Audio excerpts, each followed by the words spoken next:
un varón repito el caso, un varón de 54 años. A ver, ahí está, ahora empiezo de vuelta. Un varón de 54 años que llega a sala de urgencias presenta signos y síntomas que indican fuertemente infarto de miocardio. La persona dijimos que está lúcida y orientada y rechaza la internación, ¿no es cierto? Pidiendo poder regresar a su domicilio. ¿Ese era el caso que tenían grupos 9-12? No, profe, ese es del 1 al 4. Perfecto, muy bien, me confundí. Gracias. El caso número 1, entonces, empezamos de vuelta. Un varón de 58 años tenía un cáncer de pulmón no resecable y presenta una complicación avanzada de la enfermedad, que es la linfangitis carcinomatosa. El paciente ingresó en cuidados intensivos por insuficiencia respiratoria y el paciente presenta en este momento hipotensión, posible acidosis metabólica y signos presuntivos de sepsis, ¿no? Que es una, comento porque acá no hay médicos solamente en esta mesa, es una complicación severa que podría obedecer a una infección, a una respuesta en el cuerpo inflamatoria, lo cual es una patología con una mortalidad altísima, probablemente más del 80%. Mentalmente el paciente no está en condiciones de, probablemente por el examen físico, por las condiciones que está, de poder tomar una decisión autónoma, ¿no? Entonces las consignas eran para los tres grupos, las repito de una vez más, era identificar la existencia de un dilema ético, aplicar una teoría al respecto y los aspectos que ustedes consideran que eran necesarios para poder resolver este caso con mejor entendimiento, pero que no figuraban en el cuerpo de él. Así que, bueno, le doy la palabra, tratemos de no dejar tiempos muertos, ¿sí? Así que todos estén de alguna manera preparados ya para contestar o para agregar los aportes que sus compañeros hacen. No importa si no es del mismo grupo, simplemente se presenta como que es de otro grupo, así lo tenemos en consideración. Listo, no hablo más, la palabra es de ustedes.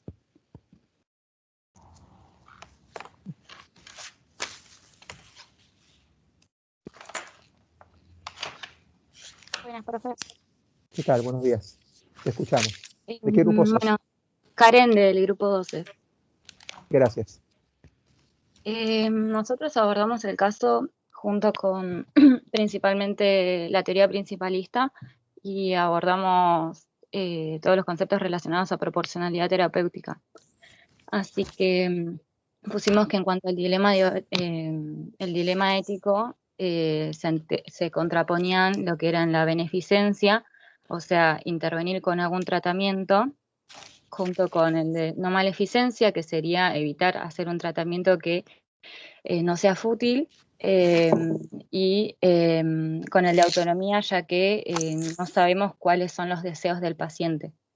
Y como datos que nos faltaban o como elementos importantes eran que no teníamos certeza diagnóstica porque decimos que había una posible sepsis según los signos y síntomas, pero que, por ejemplo, no teníamos datos del SOFA, no sabíamos si era por la enfermedad de base o por alguna otra causa, así que no podríamos intervenir de alguna manera hasta no estar seguros.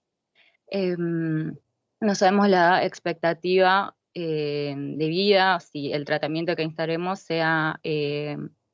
cumple algún beneficio principalmente, o si dejaron, por ejemplo, algún representante o directivas anticipadas por el tema del respirador, que decía que estaba en insuficiencia respiratoria. Y tampoco sabemos si el establecimiento cuenta tanto con las herramientas como el respirador, como personal capacitado, porque si no, en ese caso tendríamos que evaluar la posibilidad de derivarlo. Bien. ¿Podrías, por favor, gracias, ¿querías agregar algo más? Básicamente eso es lo que estuvimos charlando. Muy bien. Bueno, quisiera preguntarte de nuevo cuáles son los principios que habías dicho que estaban contrapuestos en esta situación, según la teoría principalista. Beneficencia con no maleficencia, y habíamos agregado autonomía porque no sabíamos la voluntad del paciente. Bien. Quédate igualmente en vos, porque vamos a pedir a otro grupo a ver qué es lo que puso, si puso algo diferente a lo que habías hablado. Perfecto. Bueno, el otro grupo que no habló la semana pasada de este cuarteto de grupos.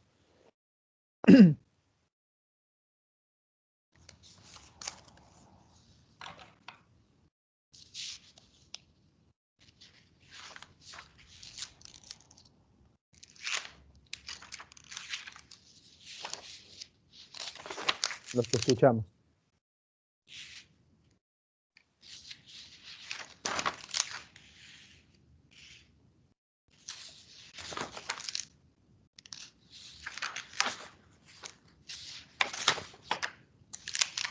Bueno, profe, yo soy del grupo 11 y también estuvimos hablando casi, o sea, casi lo mismo que el grupo anterior. Caso, Perdón, ¿pueden decir a qué casos, más que el número de grupo, a qué casos se refieren? caso número 1, el paciente de 58 años con cáncer terminal. Gracias. Bueno, los compañeros hablaban del principio de benevolencia. Bueno, no quiero repetir lo mismo. A lo que voy es que Beneficencia. hay, exacto, a lo que yo voy es que hay ya dilemas éticos planteados como ese. Por ejemplo, nos hablan de limitación del esfuerzo terapéutico, también está el encarnizamiento terapéutico o dinastasia, solo para dar un término, ¿no? Y también podríamos pensarlo desde la teoría kantiana. ¿Por qué? Porque Kant decía que el médico puede actuar o una persona puede actuar por el deber, o sea, lo que es moralmente correcto. Está en lo que es un imperativo categórico de llevar una acción de buena voluntad. Por ese lado también lo pensamos. Y tratar de priorizar lo que es la salud del paciente y no dañar, también estaría entonces ese dilema ahí. Bueno, te pediré un poco más de precisión para que nos aclares. Cuando hablas de la teoría kantiana, ¿dónde todo lo que estuviste diciendo, dónde lo meterías? ¿En qué parte del caso? ¿Cómo te ayudaría para poder resolver este caso? Pues yo creo que en un principio está el deber del médico, ¿no? En qué actuar o qué hacer, ¿no? Y también está el priorizar la salud del paciente, o sea, es decir, no dañarlo. Entonces yo creería que por ahí habría, además de lo que hicieron los compañeros, como para también podría pensar de ese lado. Bueno, de todas maneras para los que están escuchando, vamos a tratar después al final hacer una pequeña conclusión del caso, pero quiero ir adelantando algo. Eh, el deber del profesional, sí, las obligaciones de trabajo, no necesariamente están relacionadas con el deber desde el punto de vista kantiano, ¿de acuerdo? Cuando él habla de actos por deber se refiere a otra cosa que no tiene que ver con la obligatoriedad legal o bajo la obligatoriedad en la cual tenemos que manejarnos como profesionales bajo una determinada legislación. ¿Tá? Voy dando un adelanto de eso. Bien, contanos, ¿qué es esto del encarnizamiento terapéutico? ¿Cómo lo entendés? ¿O cómo lo entiende el grupo con el que trabajaste? O sea, se entiende como, o sea, no, bueno, es como alargar la muerte del paciente, hacer algo que es inútil, que no le va a servir sabiendo que el paciente es terminal. Entonces, como prorrogar esa muerte, hacer que el paciente sufra más, sabiendo o sea, no le va a favorecer en lo que tiene el paciente. Está bien. Bueno, ¿algún dato más que quieras agregar? ¿No? ¿No? Bueno, pues y 11, ¿no es cierto? Vamos al grupo 10 o 12, no sé cuál es el que habló la semana pasada, creo que fue el 12, me parece, pero si no fue así, continuamos. Gracias al alumno del grupo 11. Perdón, Carlitos, el que habló la semana pasada fue el grupo 9, habló Rodríguez Florencia. Bien, gracias, doctor Latancio. Entonces, grupo 10, por favor, lo escuchamos. Los otros dos alumnos quédense desmuteados, no sé cómo se dice. Quédense para poder hablar en caso de que tengan que intervenir. Gracias. Grupo 10, por favor. Y Hola, grupo ¿qué 12 tal, se va a profe? preparar. ¿Qué tal? Buen día. ¿Cómo está? Soy Bien. Celeste, bueno, del grupo 10. A nosotros nos pasó que también lo planteamos desde la teoría que dijo el primer grupo, pero para agregar, podríamos pensarlo desde la bioética personalista, que no se puede aplicar en este paciente, y es eso lo que es el dilema ético de lo que es el interés de la persona con respecto al tratamiento. Eso es lo que estábamos planteando nosotros, que no teníamos la opinión subjetiva del paciente. Esto era como un elemento, digamos, que hubiera sido necesario conocer, ¿a eso te estás refiriendo? Claro, sí, Sí. sí. Ajá, bien. ¿Querés agregar algo más de lo que se había, con respecto a lo que se habló? ¿Alguna otra cosa? No, de que pensamos que quizás se podía recurrir a algún familiar o a alguna persona, o sea, un tercero que la persona haya dejado a cargo para decidir con respecto a su salud quizás. Bien. Una de las cosas que tienen que tener en cuenta a la hora de ver un caso bioético, a diferencia de los casos médicos, es hacer un hincapié, o por lo menos darle el mismo lugar de categorización a los problemas, perdón, a los datos que tienen que ver fuera, me confundí, perdón, los datos que son extramédicos, ¿de acuerdo? Los datos que no sean técnicos, que no tengan que ver con la cuantificación de datos o medidas objetivas, ¿sí? Ahora te pregunto algo, hablaste de la bioética personalista, ¿nos podrás contar un poco más de eso? ¿Cómo salió el poner la teoría personalista dentro de este caso? No, porque esa teoría lo que hace es justamente eso, está basada en lo que es la opinión del paciente, en tener en cuenta, bueno, en la bibliografía decías tipo su cuerpo y su alma, y con respecto al alma lo que desean los pacientes. Bien, aclaro una cosa, la teoría personalista está muy bien por agregarla, porque de alguna manera la teoría personalista, hay autores que han intentado hacer una analogía entre los principios de la teoría personalista con los de la teoría principialista. La teoría principialista, como el nombre lo dice, se basa fuertemente en esos 4 principios de los cuales habíamos comentado que no había una jerarquización a priori, pero que en circunstancias adecuadas y puntuales, específicas, alguno de esos principios podía cobrar mayor relevancia, y era el que de alguna manera la palabra se utilizaría o se argumentaría para poder explicar una situación y poder llegar a tomar una decisión frente a un dilema ético. Si no hay dilema ético, realmente aplicar un principio no tiene mucho sentido, ¿sí?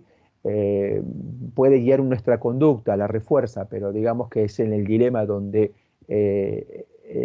las teorías éticas cobran su rol protagónico. En cambio, la teoría personalista, ya la palabra lo va diciendo, no centra tanto en la consideración de los principios, sino que trata de tomar como objeto de estudio, si se puede decir, a la persona. No solamente sus aspectos racionales u objetivos, sino también a la persona entendida como un bagaje formado por la inteligencia, sus capacidades racionales, como corresponde a individuos, digamos, educados y inmersos en la cultura, sino que también justamente toma estos aspectos emotivos, emocionales, sentimentales, que de alguna manera están categorizados dentro de, si se ve de una perspectiva religiosa, el alma, y si no, bueno, dentro de lo que sería lo subjetivo, ¿no es cierto? Entonces, tomándolo como un todo, es el punto de partida para analizar esto. La teoría personalista, de paso comento rapidito, tuvo mucha aceptación, digamos, por las instituciones religiosas, ¿sí? Porque, digamos, al involucrar el hombre como un todo integrado, no solamente agarra el aspecto jurídico de persona, ¿sí? Sino que lo está viendo de un aspecto filosófico. Es decir, toma en cuenta, para las religiones que creen que el cuerpo tiene un alma, esos aspectos que no serían contemplados por la filosofía convencional. Vamos a tener una charla sobre el final de la vida, pero podemos también, como les dije, durante la cursada vamos a ir aplicando estas cuestiones teóricas de a poco, vamos a ir mostrándolas en el curso de la materia. El personalismo tiene 4 principios, ¿sí? Que se pueden homologar con los 4 principios de la teoría principialista, ¿sí? O sea, que tiene en cuenta la decisión de las personas, basada en preferencias, basada en la libre elección, en la libre voluntad, en la evitación del daño, ¿sí? En la preponderancia de la vida como un elemento sustancial e inalienable de las personas, y también apunta a la solidaridad, ¿sí? Que se podría comparar con la justicia del principialismo anglosajón, como método, digamos, para la disminución de las inequidades dentro de una comunidad. Bueno, muchas gracias. Entonces nos queda ahora el grupo 12, ¿no es cierto? No, profe, ya hablamos del grupo 12. Ah, perdón, el que queda. El cuarto grupo, por favor. Los que hablaron, quédense en la voz en on para las dudas, así intervienen con algo. Vamos, por favor, no demoremos. Tenemos 8 grupos más para hablar.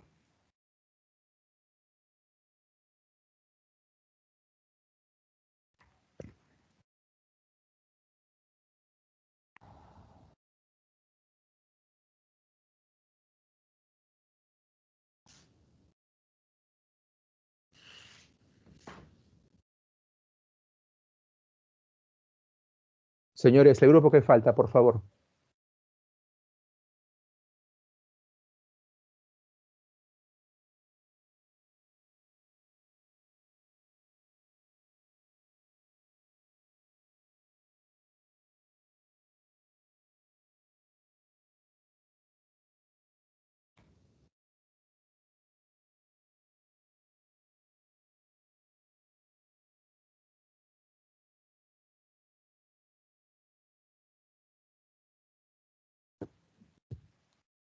Bueno.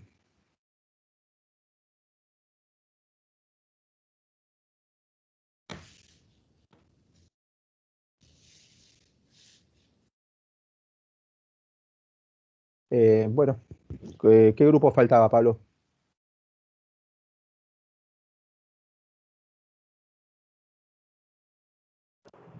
Carlito, yo tengo los 4, no sé si tomé mal nota, pero yo tengo como que hablaron los 4. ¿Hablaron los 4? Ah, entonces avíseme, porque yo me pierdo en lo que hablo y pensé que quedaba algún grupo más. Bueno, listo. Entonces, la pregunta que le hago, entonces pasemos a charlar un poco con los 4 grupos ahora. Quería a ver si podíamos tratar de resolver alguna de estas cosas que ustedes habían conversado. Estamos convencidos de que en este caso hay un conflicto entre el principio de autonomía, perdón, el principio de beneficencia y el principio de no maleficencia. Este primer caso, vayan viendo los 8 otros grupos que van a contestar a continuación, tienen que ver la diferencia, que, digamos, no la diferencia, sino el contraste a veces del antagonismo a la hora de identificar un dilema ético. Acá tenemos un claro ejemplo que puede suscitarse en cualquier guardia, en cualquier lugar, no importa la complejidad, porque de hecho en lugares donde hay menos complejidad, que son los más frecuentes en el sistema de salud, estos casos son muy habituales. Entonces, acá se habla justamente de un principio en el cual, un dilema ético en el cual tenemos 2 posturas que son antagónicas de alguna manera.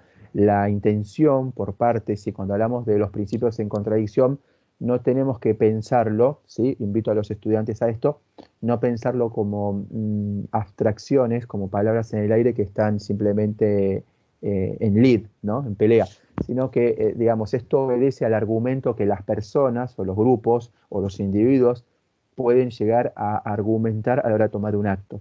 Cuando nosotros actuamos en salud, actuamos de alguna manera influidos por lo que nuestros profesores, nuestros mentores, las personas con las cuales trabajamos, los que tienen una jerarquía mayor a nosotros, nos indican, ¿sí? Nadie actúa por su propia cuenta, es decir, todo obedece, digamos, a un manejo que ya está de alguna manera estandarizado. Lo que nosotros en Bioética lo que buscamos no es pensar los protocolos de manejo, ¿sí? Sino si los protocolos son adecuados y si los protocolos tienen realmente una validez ética, ¿sí?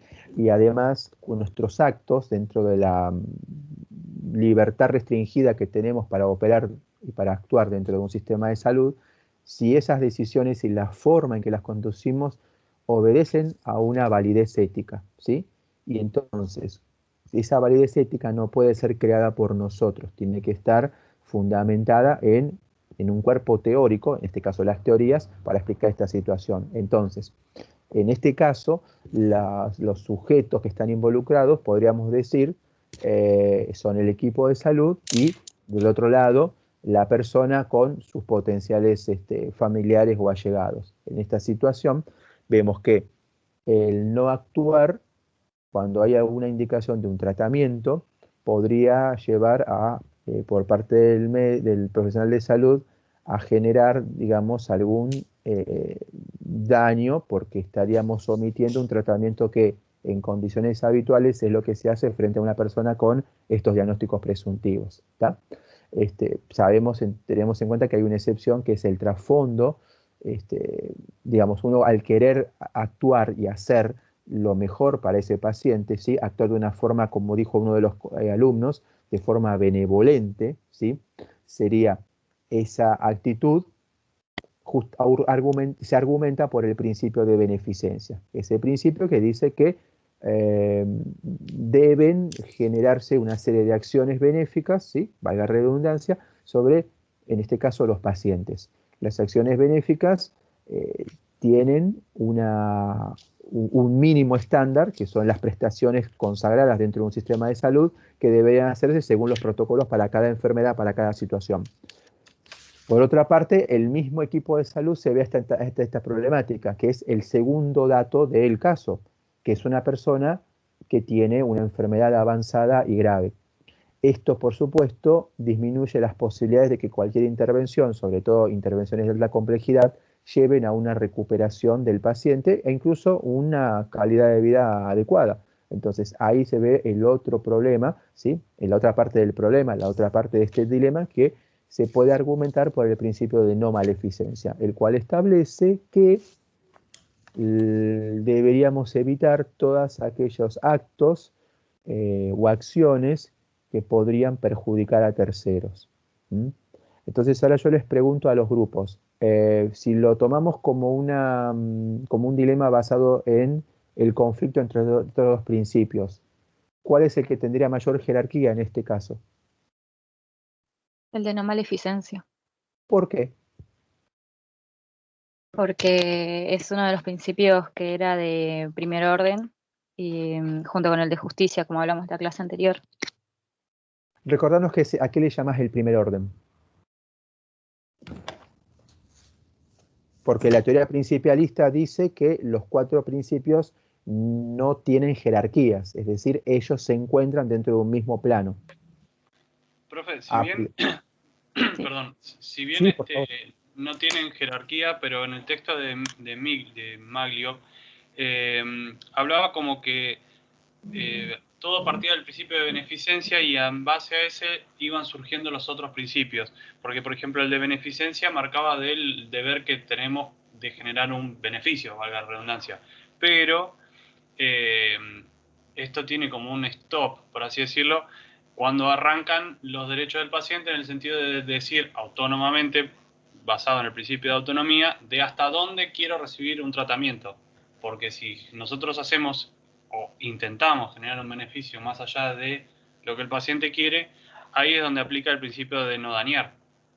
O sea, yo lo entendí como que tienen jerarquías, según el texto. A priori no tienen, digamos, el principialismo originalmente como teoría nacida a fines de la década de 1970, la idea era que no había un principio rector que tenía jerarquía sobre los otros. Con el tiempo, pero sí ponía una cláusula, decía que en la situación particular, eso es lo atractivo de la teoría, porque permite que en la práctica los principios, dicho vulgarmente, entran en juego. Entonces, al entrar en juego, probablemente ahí sí podía darse que digamos, formalmente no tenían jerarquía. En la práctica, posiblemente sí, podíamos, porque tenemos que tomar alguna decisión en algún momento, darle prioridad y argumentarnos en alguno de ellos, ¿sí? Está muy bien lo que dicen ambos alumnos. Ahora bien, ¿cuáles de ellos? Cualquiera. Eso en el pensamiento anglosajón, ¿sí? Donde tienen una cultura, una forma de ver la realidad diferente a la nuestra. Como en los países latinoamericanos tenemos el problema de las inequidades de salud, la pobreza, gobiernos inestables, etcétera, etcétera, que todos ya sabemos y no vamos a amargar en este momento de hablar y de citar tanto esto, la inestabilidad de la democracia y etcétera. Hay autores latinoamericanos que han tratado de ir un poquito más que el mero hecho de poner en juego los principios y que alguno tenga preponderancia, sino ya ir partiendo antes de la práctica de manera formal, diciendo que habría un grupo de principios de estos 4 que tendría por lo menos, habría que irían un pasito más adelante, es decir, tendrían una mayor preponderancia, si se puede decir. En este caso serían los principios justamente, los que ustedes acaban de citar, ¿no? Que son del primer orden o también llamados principios de mínima, es decir, entre cualquier situación, si hay un conflicto entre esos dos, bueno, hay que darle prioridad a esos 2 principios por sobre los otros. Pero bueno, eso es algo que obedece, digamos, a un pensamiento más latinoamericano, que por supuesto también en la práctica se pone en juego y tiene que ver con las injusticias sociales de esta parte del mundo, ¿no es cierto?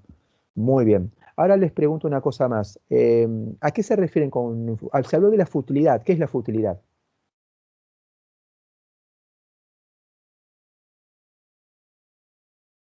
Inútil. Sí.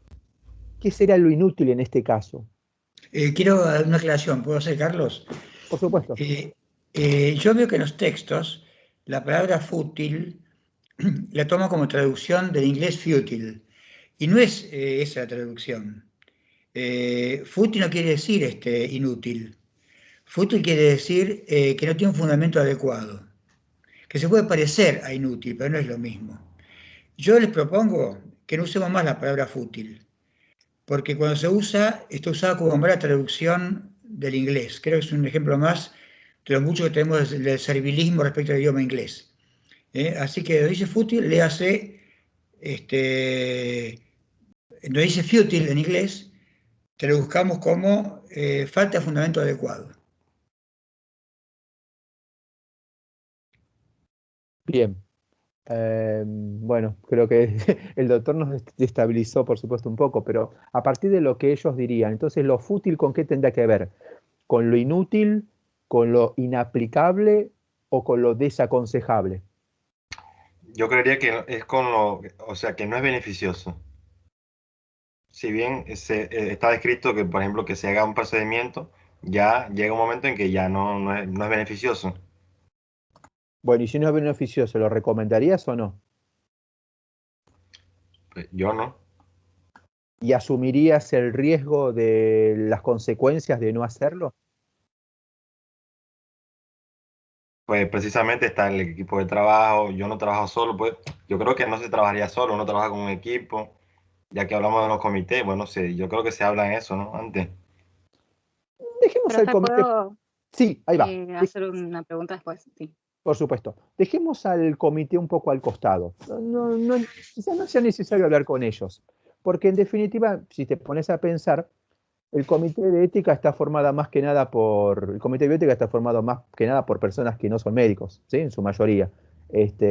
O la idea sería esa. Entonces, acá estamos hablando prácticamente de problemas de orden técnico, médico. Es decir, si vos tenés un paciente grave, ¿sí? Al cual vos deberías, por ejemplo, en este caso, hacer asistencia mecánica respiratoria, ¿sí? O sea, intubarlo. O sea, en esta situación que estamos viviendo ahora con la pandemia, tendríamos que colocarle un respirador, utilizar un respirador, colocarle un tubo endotraqueal, utilizar medicación inotrópica, y sabes que por la televisión lo que dice, toda la dificultad que hay justamente de la ocupación de camas en terapia intensiva. Pero tenemos un paciente que tiene una enfermedad avanzadísima, ¿sí? Que no es la enfermedad que está pasando ahora, sino que es una complicación, posiblemente, en forma directa o no, de esa enfermedad original que ya está en un estado avanzado. Entonces, vuelvo a decirte, te lo hago así, ¿lo intubarías o no lo intubarías? ¿Lo meterías en la UTI y lo intubarías? Pues yo lo intubaría, pero antes de intubarlo, si está un familiar presente, yo diría, ¿no? Lo podemos intubar, pero es posible que si igual se va a morir. Suena feo, pero bueno, uno habla con la familia, eso sí, yo creo que se debería hablar, más allá de que uno si lo haga, yo lo haría porque está descrito, si no lo hace, capaz va a hacer una demanda o algo. Bien. Ahora te libero de esa carga, porque no lo vas a hacer delante de la... No tenés que hablar con la familia. Estamos hablando en el momento que estamos todos ahí reunidos en la guardia y tenemos un paciente del cual tenemos la historia clínica completa, tenemos los datos en la computadora, un dato que a lo mejor aquí no se tenía... Sí, creo que lo citaron, datos técnicos, sí. Bueno, tenemos los datos del cual, sí, realmente es una enfermedad avanzadísima. Sabemos que esa persona no tiene directrices anticipadas, o sea, no había hecho manifestación de lo que se tenía que hacer si le pasaba algo como esto. No lo tenemos, ¿sí? Tenemos datos técnicos de que habla de que evidencia firmada, lo que vos quieras, estudios en la base de la computadora, de que si este paciente es del sanatorio y este paciente tiene una enfermedad avanzadísima y que el pronóstico es muy malo, ¿sí? Porque está en la etapa terminal de su enfermedad. ¿Lo seguís intubando? ¿Para qué prolongar esa muerte? Yo diría que, no sé, ayuda a compañeros. Entonces, ¿por qué te preocupa tanto la demanda si supuestamente estás actuando en algo que no tendría un problema, dado que el paciente tiene una enfermedad terminal y solamente estarías haciendo una maniobra no fútil, inútil? ¿Cómo? Digo, si vos fuiste el primero que habló de la palabra futilidad, ¿no? Que ahora la vamos a llamar a partir de ahora en la cursada inutilidad, ¿no? Entonces, pero también mencionaste un poco la preocupación por eventuales demandas judiciales, etc. Ahora, si yo estoy actuando bajo un argumento, ¿no? Pues ya estamos en el terreno de la ética, estamos en un argumento en el cual no vamos a intervenir, no vamos a intubar a ese paciente porque consideramos que sería inútil. Entonces, mi pregunta es, ¿cuál es el miedo a una demanda legal si justamente no estamos aplicando algo que ya de por sí es inútil para este paciente, para este contexto? Yo creo, profe, ayudando un poco a Xavi, Excelente. yo lo intubaría por el mero hecho de no intentar o total si va a morir, sino por el simple hecho de es lo correcto y es ayudar a, trayendo un poquito lo que vimos el otro día en legal, es ayudar también un poco al fin de la vida, digamos. No sé si me explico. ¿Pensás que esto...? Profe, Sí. ¿puedo ayudar al compañero que siguió después? Sí, dale, que termine el primero y después sigue usted. Muy bien, gracias. Sí. No, que termine el joven y después sigue usted, señorita. No, eso básicamente quería decir que me parece más ético para mí el hecho de ayudar al paciente a finalizar bien su vida, no dañando más, sino más bien beneficiándolo. Bien, dale, vale. Señorita, su palabra. Sí, que respecto a lo que decía el compañero, creo que hay que distinguir si el tratamiento es ordinario o extraordinario. Y en este caso el uso de un respirador sería una medida extraordinaria, que hay que evaluarla mucho más por el tema de los costos, del personal que requiere, de los riesgos y los beneficios que son mucho mayores. Y en cuanto al tema de ayudar en el final de la vida, creo que iría más a asegurarme, por ejemplo, que esté cubierta la analgesia, la alimentación, la hidratación, en vez de intubarlo y no saber si después, por ejemplo, requiere un trasplante de pulmón por la enfermedad de base o alguna cuestión similar, digamos. Bien. Hablaste, bueno, acá Karen, ¿no? Habló de algo importante que es la diferencia entre métodos ordinarios y extraordinarios. Esto lo vamos a ver en la clase de final de la vida, pero para ir haciendo un abordaje inicial, los métodos ordinarios y extraordinarios, esa diferencia se toma como criterio en dos cosas. Primero, se centra mucho en el acto en sí mismo, es decir, si yo a un paciente tengo que, no sé, darle de comer cuando está internado, ¿sí? Los pacientes que están internados y que están esperando, por ejemplo, una cirugía, darle la alimentación o darle una medicación para el dolor sería una medida que cumple con ciertos mínimos que son obligatorios en sí mismos, porque están consagrados, ya están determinados que son así, y está centrado en la medida. La medida es ordinaria, sí, porque es una medida habitual que tiene poco costo y que, digamos, hay una obligatoriedad en proveerla. Aquellas medidas que son extraordinarias, también con la misma idea, centrándose en el acto en sí mismo, y esto lo recalco por algo en particular que lo voy a decir a continuación, es que las medidas las que son extraordinarias no necesariamente son obligatorias, ¿sí? Y son generalmente medidas de mayor complejidad, como puede ser una intubación, el manejo de medicación inotrópica, el uso de un respirador, y son medidas que requieren cierta complejidad, destreza, y llevan una carga considerable, no solamente sobre el cuerpo donde la cual esas medidas se establecen, llámese efectos adversos, efectos colaterales, complicaciones, sino que también llevan un considerable costo económico para la institución y para la sociedad en sí misma.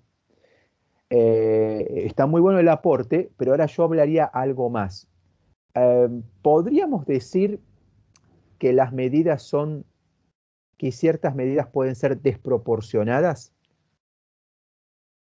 Sí. Por ejemplo, intubar un paciente terminal, ¿sería desproporcionado?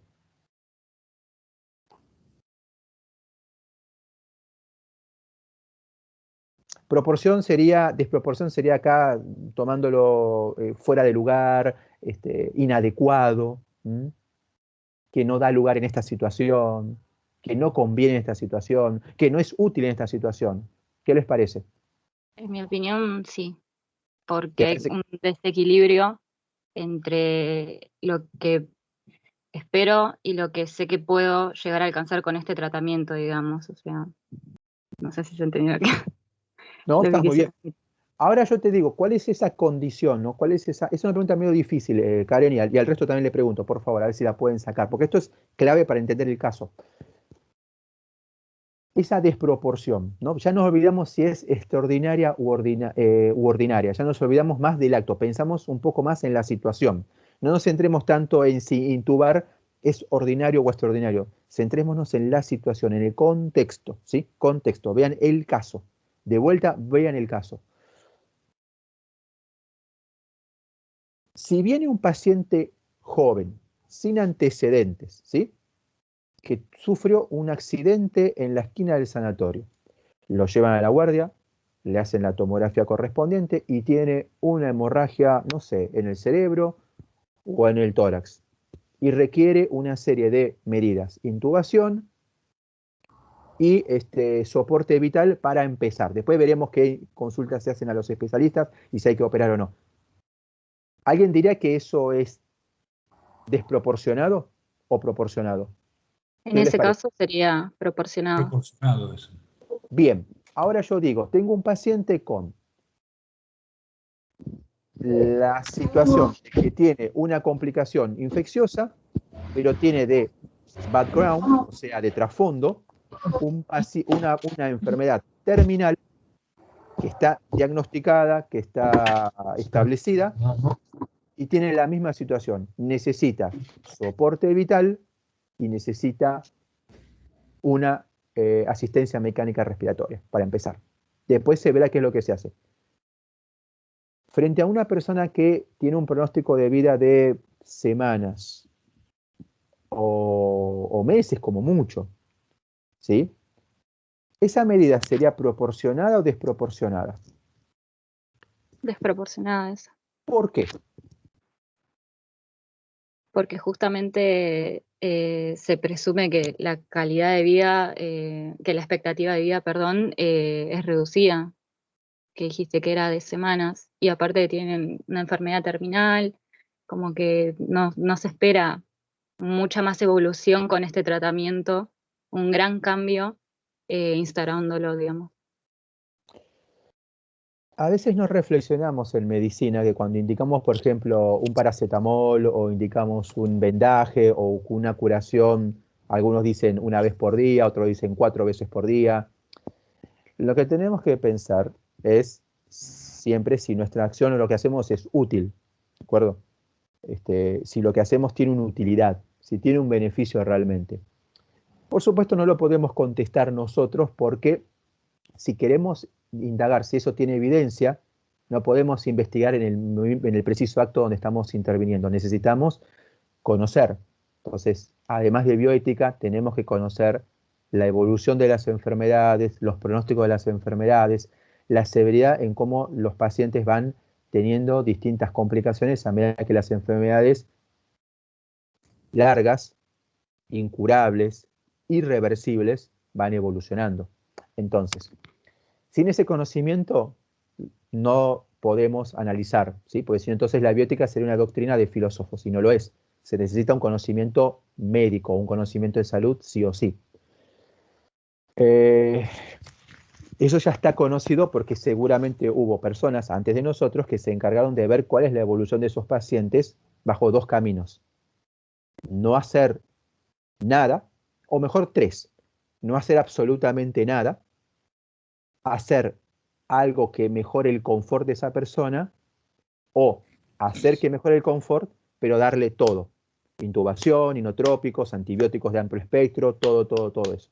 Y como ustedes saben, la intubación tiene complicaciones. Los antibióticos de amplio espectro tienen complicaciones. Los inotrópicos tienen complicaciones, ¿sí? Entonces, esas tres posibilidades. Ya se hizo eso, ¿sí? Ya se evaluó y hasta se han expedido hasta las religiones respecto a esas temáticas, siempre basados en la evidencia. Y la evidencia muestra que el actuar, en el primer caso, por supuesto, va en contra ya de los postulados de la medicina. No hacer nada, no, ¿sí? La gente puede pensar lo que quiera, pero no hacer nada, sabemos que dentro del actuar médico es muy raro el caso donde en un lado no se haga absolutamente nada, ¿sí? Lo que sería literalmente dejarlo morir. Creo que eso no da lugar y no ocurre en ningún sitio, ¿sí? La gente puede pensar lo que quiera con su expresión, con sus modismos culturales. La siguiente sería tomar una decisión en la cual aseguramos como prioridad el confort de una persona que ya está en la última etapa de su vida. Y la tercera, ¿cuál sería? La actuación, buscando el confort, pero utilizando métodos extraordinarios que lleven una carga considerable de daño, donde ya parece que se pierden los beneficios. Esta última postura en bioética, ¿cómo se llama? Tiene un nombre particular. ¿No ¿Te es lo dijeron? encarnizamiento? Exactamente, es el encarnizamiento terapéutico. El encarnizamiento terapéutico, no inventemos la pólvora, no hay necesidad de hacerlo, es una forma de conducta en la cual se prioriza más los actos que el contexto donde vamos a aplicarlo, ¿sí? El contexto acá sería, como Karen lo diferenció recién, una cosa es una persona con una posibilidad de beneficio alta, el primer caso, versus el segundo, donde es una persona en un estadio terminal de la enfermedad. Entonces, el encarnizamiento terapéutico, ya esto se discutió muchas veces y se llega a la conclusión, incluso avalada por evidencia científica, de que no hay un beneficio de la aplicación de medidas extraordinarias porque ellas ya son desproporcionadas. ¿Por qué? Porque pierden el foco, se centran más en la acción per se, ¿sí?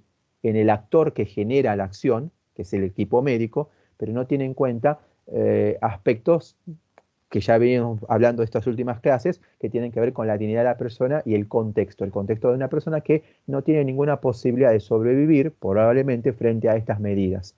Entonces, ahí es donde se pierde la posibilidad de ofrecer una calidad de vida a la persona en su etapa final, ¿sí? Priorizando más el acto que, vuelvo a repetir, aunque sea insistente, el contexto. Por eso, en la actualidad, más que hablar de la diferencia entre medidas ordinarias y extraordinarias que se centran más en el acto, ¿sí? Inyectar una medicación, la intubación en sí misma, la conexión a un respirador, es bueno, es más adecuado hablar de medidas desproporcionadas y proporcionadas, que tienen que ver justamente con pensar, ¿sí? Los invito a reflexionar, tienen que ver con ya pensando en el sujeto. ¿A qué me refiero con sujeto? La persona sobre la cual vamos a intervenir con esas medidas. 5 minutos, no sé si alguien quiere hacer alguna... Iba a hacer una pregunta a algún alumno, me parece. Sí, profe, yo quería agregar, tal vez, aportando un poco todo lo que estuvieron discutiendo, sí, que tal vez recordar la autonomía de la voluntad de la persona, ¿no? Que está en ese estado y que tal vez no puede manifestarse, pero sí capaz se puede manifestar a través de el cónyuge o alguien que esté a cargo y que tome conocimiento también de todo esto que estamos discutiendo. Si se pone el ventilador o no, qué va a pasar si se lo ponen, qué va a pasar si no.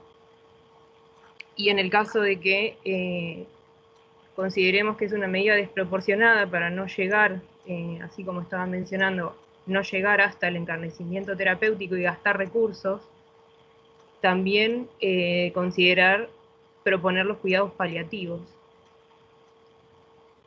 como para agregar a la reflexión del caso. Bien, muy bien. Creo que eso va a ser tema del caso número 1, del último caso, sí. Gracias por el aporte, muy bien, es claro. ¿Doctores?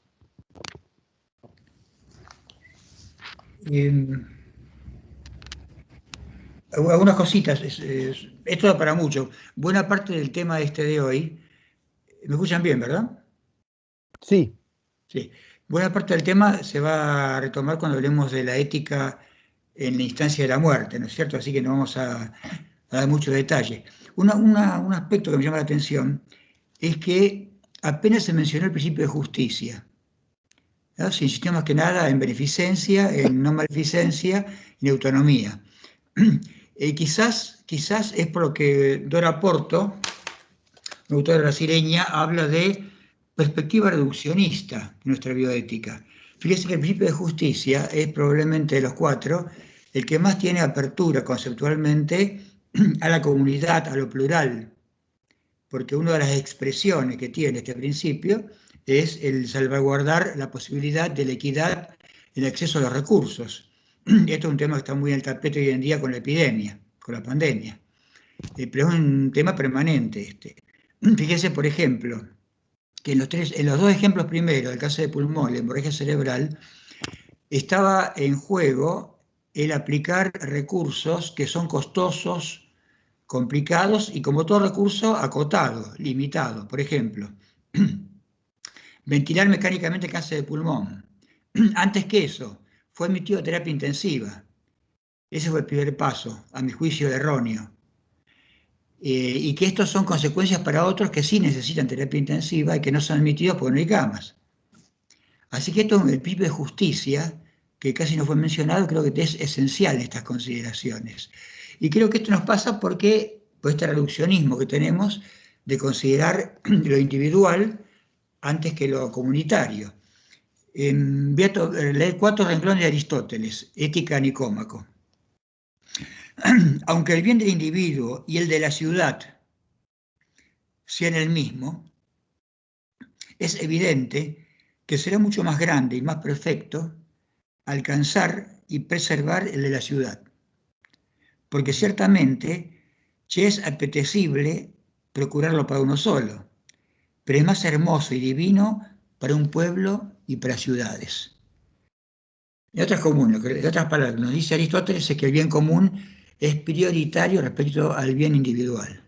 Esto ilumina muchas cosas, ilumina inclusive las disputas que hay ahora sobre educación de los chicos, para que se den cuenta que esto no puede ser circunscrito en un juego de principios duro, hay que abrir la cabeza y ver que estamos vinculados a una cultura que privilegia la salida individual por sobre el bien común.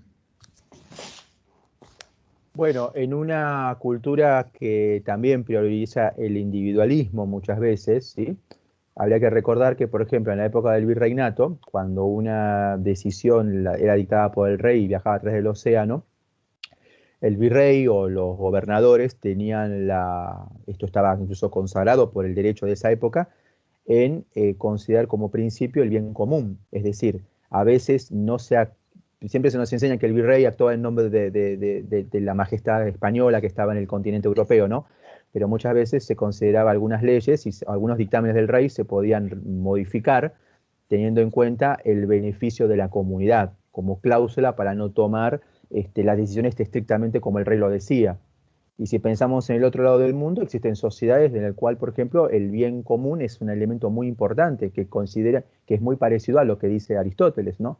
Pensemos en sociedades, por ejemplo, como el Japón feudal, donde el interés del beneficio de la comunidad era una cosa muy importante, ¿no? Por encima de los individualismos que, bueno, empezaron a surgir un poco también después de la Revolución Francesa. Qué interesante lo que decís, Carlos, porque el tema del virrey, al mencionar la colonización en América Latina o la América Española, estamos en el periodo barroco, que es el siglo XVII y parte del XVIII. Y una característica del barroco es la de privilegiar el bien común sobre el bien individual. Y lo que decía el Japón feudal también son rasgos culturales donde el individuo queda supeditado al bien común. La preeminencia del individuo surge en buena medida por el auge del neoliberalismo. Creo que la vez pasada lo mencioné, si no lo digo ahora. Cuando Margaret Thatcher dijo, no existe eso que llaman pueblo. En 3 palabras lo dijo.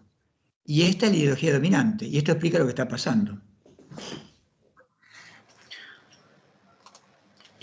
Me permiten agregar una cosita, pues en un par de minutos me tengo que retirar por unos minutos y vuelvo. Así como Eduardo señala el principio de justicia, que no deja de ser uno de los principios contemplados entre los 4 principios del principialismo anglosajón, hay otro principio que justamente no fue considerado por el principialismo y que sí se considera desde una perspectiva de bioética y derechos humanos, es el principio de respeto de la dignidad humana. Y que en casos como estos debe ser particularmente tomado en cuenta.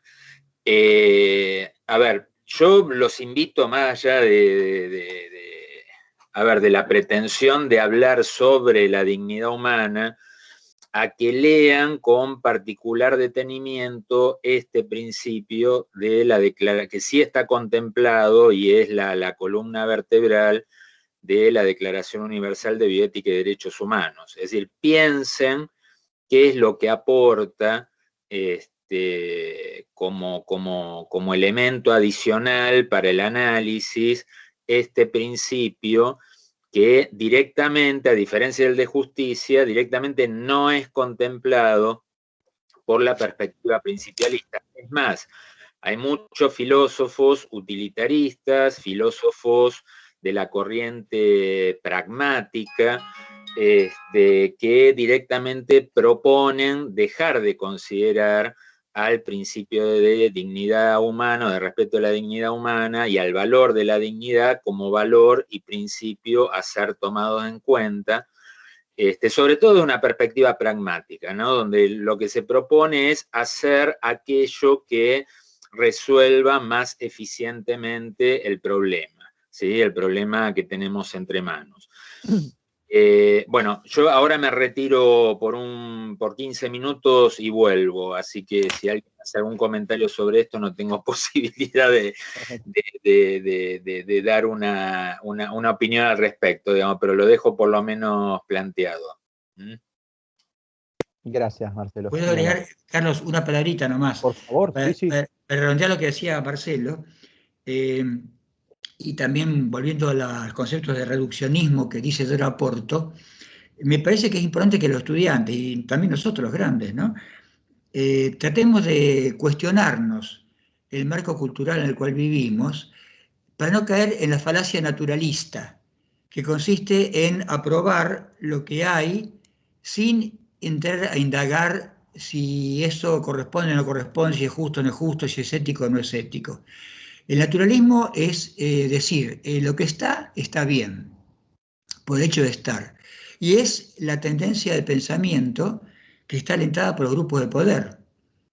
Porque pensar en contrario es ser subversivo y oponerse al sistema.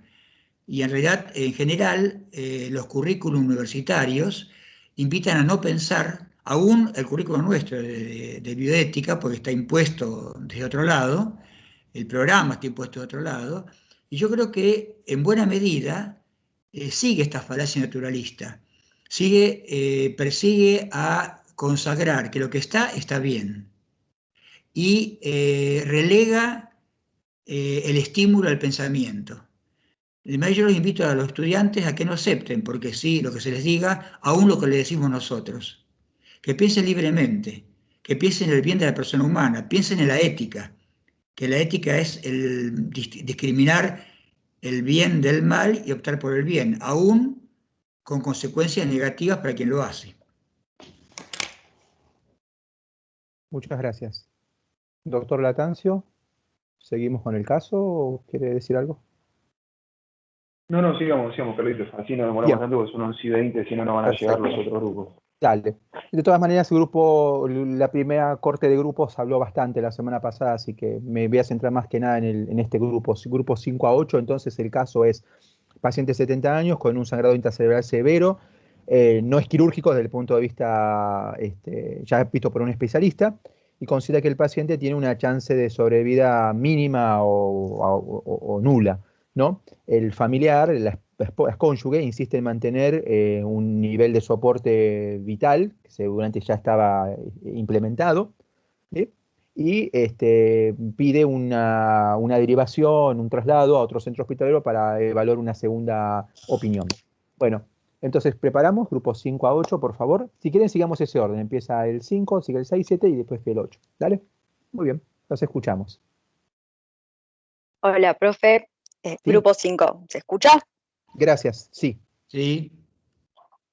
Nosotros estuvimos hablando de que podemos encontrar que hay un dilema en este caso porque tanto el cirujano como en este caso sería la esposa del paciente están en desacuerdo y lo que prima acá es la sobrevida del paciente. Lo que no nos quedó claro es si el paciente está en coma o algo así como para que la decisión la tome la esposa o no, para poder hablar un poco del principio de autonomía. Pero podríamos decir que, bueno, ahí está en juego tanto el principio de autonomía, bueno, pero por parte de la esposa Ujú. y por parte del médico, lo que vendría a ser el principio de no maleficencia, esto de que, bueno, de nuevo, lo que ya estuvieron hablando, de no causar más daño a lo que el médico por lo menos considera irreversible o que va a generar un beneficio no tan significativo en cuanto a días o la progresión de la enfermedad. Entonces, sí, seguí. Sí. No, Sí, no, por favor. dígame así. Entonces, ¿qué No, principio? lo que... Sí, perdón. No, entonces, para pasar a tus siguientes comentarios, ¿qué principio utilizaste y qué, para los alumnos más que nada, qué principios de la teoría que elegiste pondrías aquí en este dilema?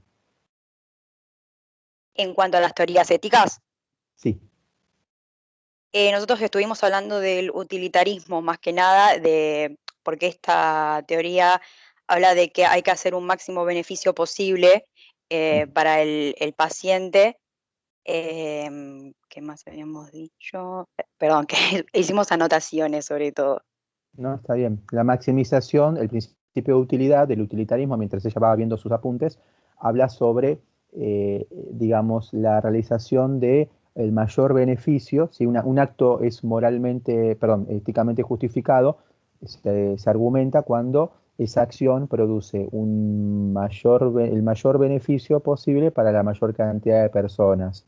Le contesto igualmente a la alumna, en este caso dice hemorragia intracerebral severa. Creo que yo les voy a dar una clase sobre ACV hemorrágico en campos quirúrgicos. Entonces ahí van a ver que hay dos clases de hemorragias que no se operan, que son las que son muy pequeñas, las que no son severas, y las que no se operan son las severas, cuando ya el paciente sabemos que tiene por datos clínicos, estado de la conciencia, tamaño de la hemorragia, grado de hipertensión endocraniana, donde ya se desaconseja, ¿sí? De hecho, hay mucha evidencia, lo van a ver cuando tenemos la clase de campos quirúrgicos, que hay 2 estudios internacionales que mostraron que no hay ningún beneficio para ese tipo de pacientes. Ese es el caso del que estamos hablando. Te Claro, escuchamos. sí, nosotros estuvimos hablando de eso, que no es operable igual, que coincidimos con lo que planteaba el neurocirujano, pero como el caso dice que tiene mínimas chances, ahí es cuando la esperanza de la esposa es lo que hace que se genere el dilema en sí, porque el pronóstico fue que, bueno, lo más probable es que no sobreviva y la verdad es que no se puede hacer más nada, pero se le dijo a la paciente que tiene mínimas chances, por eso es que, bueno, se da todo el dilema que estamos planteando. ¿Por qué piensan que no, nada, no dije nada. No. Bueno, ¿algo más querías agregar? No. Bien. Pasamos al grupo 6 entonces. Muchas gracias. Se prepara el grupo 7 después.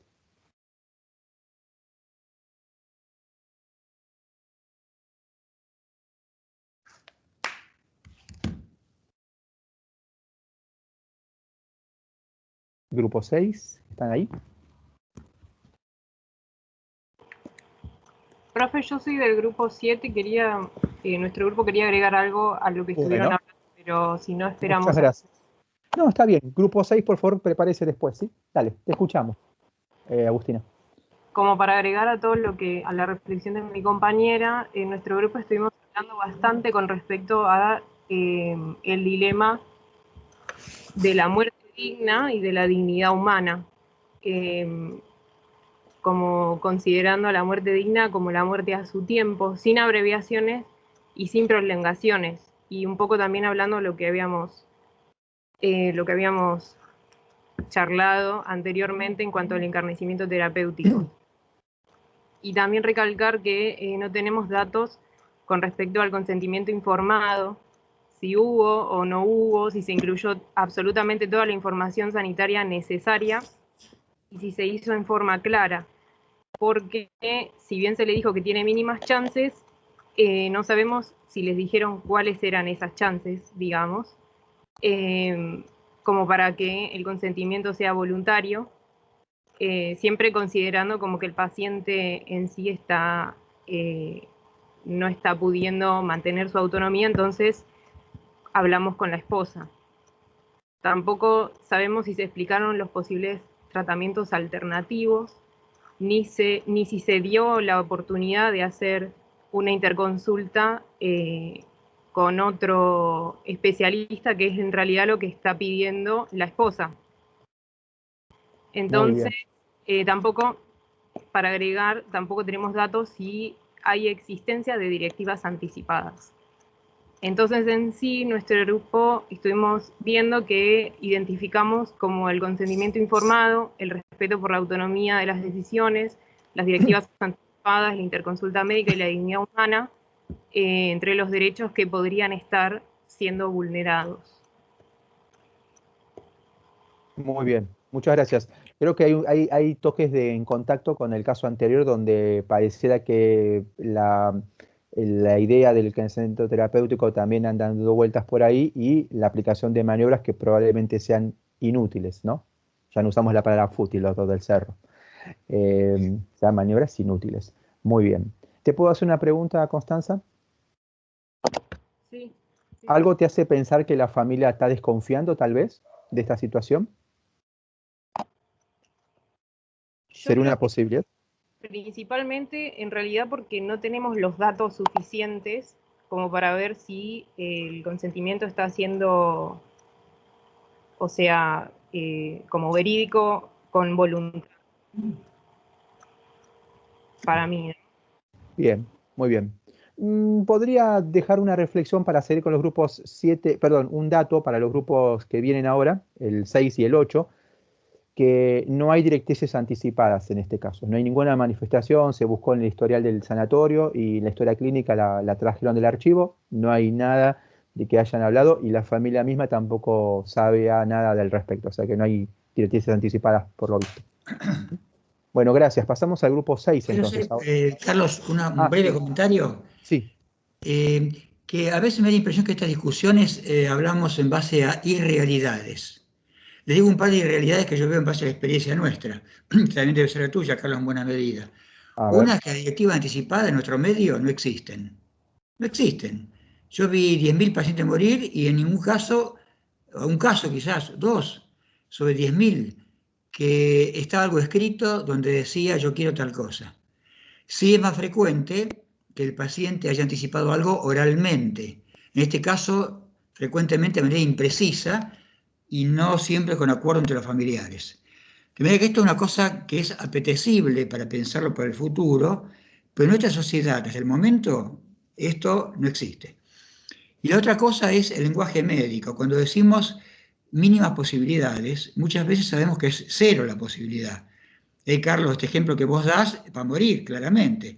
Ahí no da clara, pero está en coma profundo, seguramente es una hemorragia hipertensiva importante, de núcleos profundos, por ejemplo, entonces sabemos que va a morir. Y a veces en el lenguaje decimos mínimas porque sabemos que los médicos no nos manejamos con 0 y con 100%, nos manejamos con 1 o con 99%. Uno diría que los dioses del Olimpo se pueden manejar con 100%. Sin embargo, sabemos muchas veces, sin caer en la soberbia, que el paciente va a morir. Y a veces porque queremos relativizar la cosa, o no impactar mal al familiar por miedo, decimos, habría una posibilidad. Yo le digo que muchas veces traté de jugarme cuando estaba seguro, razonablemente, de que el paciente iba a morir y decir, va a morir. No dejar una puerta abierta cuando la puerta no está abierta. ¿Es soberbia? Ese es el riesgo, yo reconozco. Reconozco que puede parecer soberbio eso. Hay que pensarlo serenamente, en lo posible hablar con colegas, a ver si acuerdo en esto. Pero me parece que peor es dejar la puerta abierta cuando no es así, ¿no? Sobre todo el impacto que puede tener por los valores culturales que una persona o por el grado de educación que pueden tener los allegados a ese paciente, ¿no? Bueno, hay que ver cómo se dice, ¿no? Exactamente, sí. Me parece que es muy cruel dejar expectativas cuando no las hay, ¿no?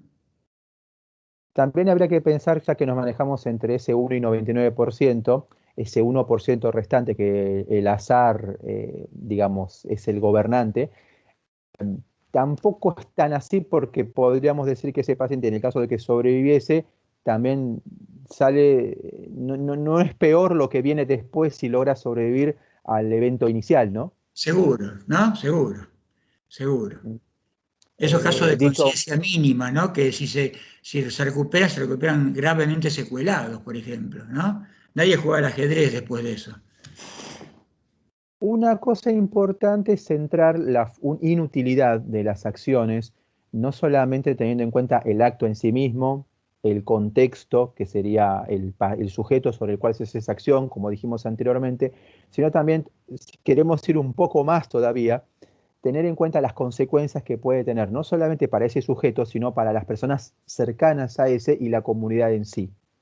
Con esto no queremos decir que vamos a centrar la suspensión de ciertas medidas que son desproporcionadas, teniendo en cuenta una relación netamente economicista, es decir, pensar en la eficiencia de los sistemas de salud como empresas que producen sobre recursos y van a dar resultados, ya sean ganancias o pérdidas, ¿no? Dicho sea de paso, la salud es una de las pocas empresas que siempre da pérdidas. Pero bueno, diciendo esto un poco en broma y en serio, tratemos de ir un poco más. Los invito a todos los estudiantes a pensar también un poco en esas consecuencias. Y vuelvo a repetir, no centramos en cuestiones económicas. Podríamos construir la inutilidad, ¿sí? Tomando algunos autores como aquellas medidas que son desaconsejables, ¿sí? Porque, perdón, doctor, al alumno le gusta que le tiremos cosas teóricas porque después estudia a partir de esto, pero lo importante de acá de estos encuentros es el ejercicio, ¿no? Y guiarlos qué es lo que tienen que ustedes leer para las evaluaciones que vamos a tomar pronto. Son medidas, son de aplicación desaconsejables, ¿sí? Pero en un caso concreto, en un caso específico, y que sabemos ya por evidencia médica, científica, que esas medidas son ineficaces, es decir, que no originan el bien esperado o su posibilidad es ínfima, y que estas medidas, esto es lo último que quiero agregar, producen efectos en el entorno más cercano a él, llámese amigos, familiares, ¿sí? Pero también hace un efecto, digamos, negativo sobre la propia comunidad, porque está hablando de la utilización de recursos que podrían destinarse para otro tipo de acciones médicas, de asistencia médica, en la cual sí habría un beneficio neto.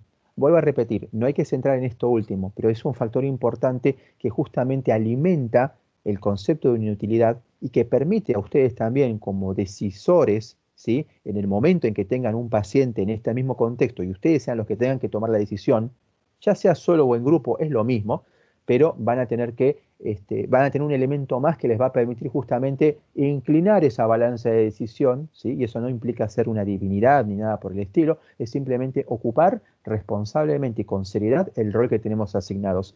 ¿Decidimos sobre la vida y la muerte de las personas de alguna manera indirecta? Sí, por supuesto que sí, pero es parte inherente de nuestra profesión, ¿sí? No estamos hablando de que estamos condenando personas, simplemente estamos tomando decisiones en base a unos principios. Si vamos a las bases bioéticas, vamos a entender que nuestra acción de ninguna manera es soberbia. Nuestra acción está argumentada. No sé si alguien quiere aportar algo más, si no pasamos a los grupos 6 y 8. Yo quiero, Carlitos, perdón, y sí. Eduardo, quiero agregar algo que va de la mano un poquito, retrotrayéndome a lo que dijo Edu, en base a su experiencia, ¿sí? De que, ¿cuántos años de ejercicio de la profesión tenés vos, Edu? 50 por ahora. Bueno, o sea que tus 50 años vos dijiste que no viste una sola directiva anticipada, ¿sí? O sea, tengamos en consideración que la ley de muerte digna es reciente, teniendo justamente en contemplación la experticia que vos tenés encima en todos tus años de ejercicio, ¿sí? Pero así todo, a ver, esto es creo yo, una deuda pendiente por parte del Estado, al igual que sucede respecto de lo que es la materia de ablación, que no me voy a meter de lleno de ahora, porque no es la clase que corresponde, pero acá queda en evidencia la falta en realidad, de información, de educación, ¿sí? Que es una deuda pendiente del Estado con respecto a todas las personas, ¿sí? Que estamos bajo la órbita de dicho Estado, porque independientemente de que las normas se reputan conocidas por todos y están vigentes y establecen estos derechos de las directivas anticipadas, por ejemplo, como así también sucede con la figura del donante presunto, que regía con la antigua ley y con la presente, todas estas cuestiones implican una vulneración de principios y derechos humanos que nos corresponden a todas las personas, pero justamente por una falencia propia del Estado. Fíjense, creo yo, a mi entender particular, cómo cambiaría la situación si todas las personas tuvieran conocimiento que ante la posibilidad de tener una enfermedad terminal y irreversible, pueden dejar aclarado justamente en una directiva anticipada cuál es su voluntad futuro. O sea, cómo la intervención y la actividad o el desarrollo, perdón, de la función del Estado en forma correcta permitiría garantizar en forma adecuada los derechos que nos corresponden por ser personas, nada más ni nada menos que eso, ¿no? Y esa deuda pendiente que justamente implica una vulneración indirecta de los derechos y principios que nos corresponden.